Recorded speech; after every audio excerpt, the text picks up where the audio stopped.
Hey guys, this is Brendan. Today I'm here with a gaming PC for about $300. This computer is a mid-range computer and won't be able to play today's newest titles such as Battlefield 3, but that aside, let's get into this.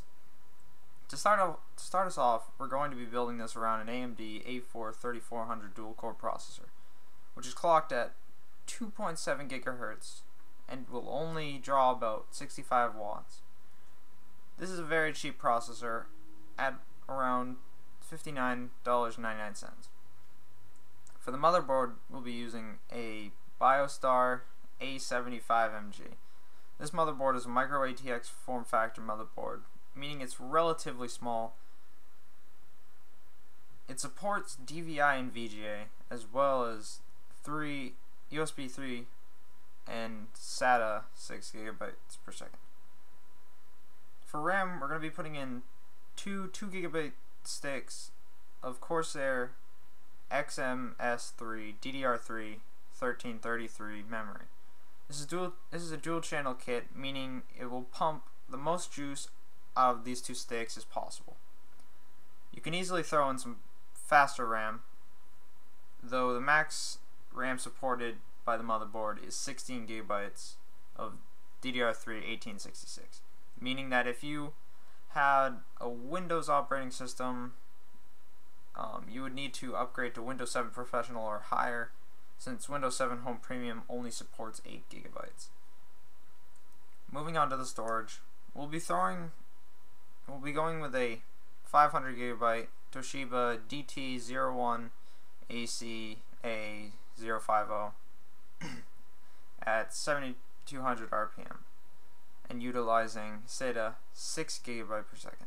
This storage solution will be great considering that it should suffice holding your pictures, movies, files, and games. To power this system, we're going to be going with the Rosewill Stallion series 400 watt power supply. This is a bit much for this system, but I really couldn't find a power supply that was just about perfect wattage and wouldn't go up in flames on the first day. What we will throw all these parts into is going to be the Rosewill REDBONE mid-tower case. This is a very nice case. It supports ATX motherboards, which means our micro ATX motherboard will have plenty of room. Let's take a look at the damage.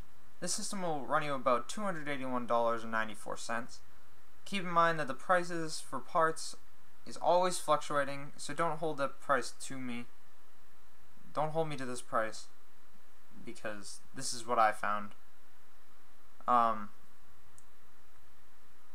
This won't be able to play the newest releases such as Battlefield 3, but it should be able to play other games with little or no trouble.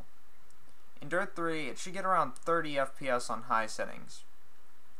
If you want more power for the price, I'd suggest saving a bit more for a graphics card that matches the APU. For the A4-3400, you don't seem to have much of a choice, since the only card that matches is the AMD Radeon HD 6450. If you were to throw this card in, you would need to get a motherboard that supports CORSAIR. Well, you wouldn't need it, but in order to get the most performance, this is what you'd need. The reason you'd want this is so that you can crossfire the APU and the GPU, which means basically the CPU and the standalone graphics card,